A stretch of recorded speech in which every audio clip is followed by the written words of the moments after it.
Өткен жылы самұрық қазына үшін жүйелі мәселелер шешілді. Қор туралы заң қабылданып, стратегиясы бекітілді. Бұған қоса маңызды қадамдардың қатарында жаңа дивидендтік саясат және шығындарды азайту бағдарламасын әзірлеу, қазынашылықты орталықтандыру, корпоративті басқару жүйесін жақсарту, алдағы жылға жоспарланған жұмыста ауқымды. Бұл экономиканы жаңғыртуда мемлекет басшысының Қазақстан 2050 жолдауының орындалуға белсене атсалысуы. Енді нақты инвестициялық жобалардың кезеңі басталмақ. Осыған сәйкес әр жетекшіге қатаң талап қойылады. Жыл соңында бізге артылған міндеттердің барлығы орындалады деп мен сенемін. Кеңес барысында корпоративті басқару жүйесіндегі жетістіктер туралы жеке айтылды. 2022 жылға дейін қордың осы сипаттағы әлемнің үздік тәжірибелеріне сәйкестігі 85%-дан кем болмауы тиіс. Сонымен қатар елбасының жолдауында көрсетілген мамандардың біліктілігін жетілдіру талабы да басты назарға алынып отыр. 2012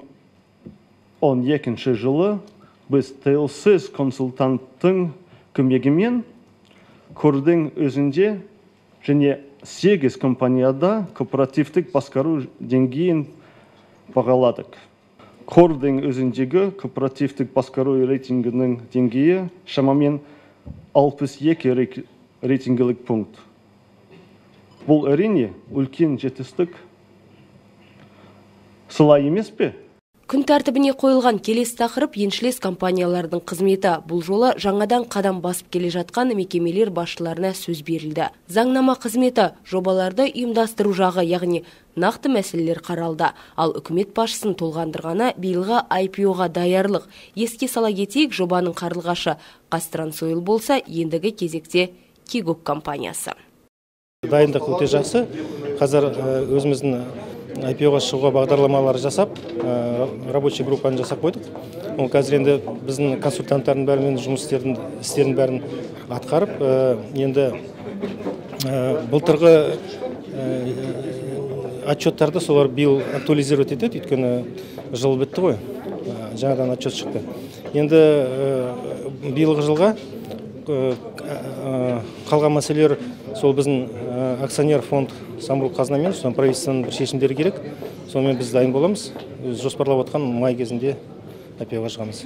Үкімет тарапынан самұрық қазынамен компаниялар тобында атқарылған іс-шаралар жоғары бағаланды. Серік Ахметов атап өткендей, қор қойылған міндеттерді орындады. Қор жұмысын дамыту стратегиясы қабылданды. Корпоративтік басқару рейтингісі 62%-ға өсті. Халықтық IPO жұмыс істей бастады. Индустрияландыру бағдарламасы бойынша 7 инвестициялық жоба іске асырылды. Өткен жылы электровоз құрастыру, фотоэлектрикалық модульдерді жинау зауыттары ашылды.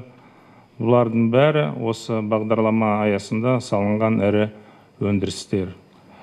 Мемлекет басшысы Қазақстан 2050 стратегиясын іске асыруға арналған кеңейтілген отырыста үкіметке, оның ішінде самұрық қазынаға нақты тапсырмалар берді. Қаржы секторын дамыту, жол салу, газ құбырын тарту сияқты өте ауқымды жобалар іске асырылатын болады жақында.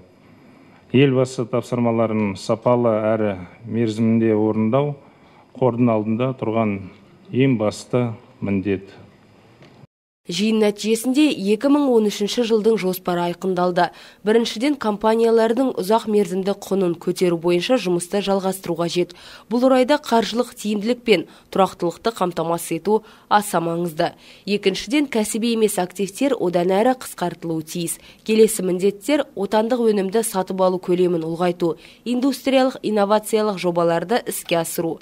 Экспо 2017 шеңберінде елордада жасыл аймақты қалыптастыру және әлеуметтік еңбек қатынастарын реттей отырып, үздік жұмыс берушінің үлгісін көрсету деп белгіленген.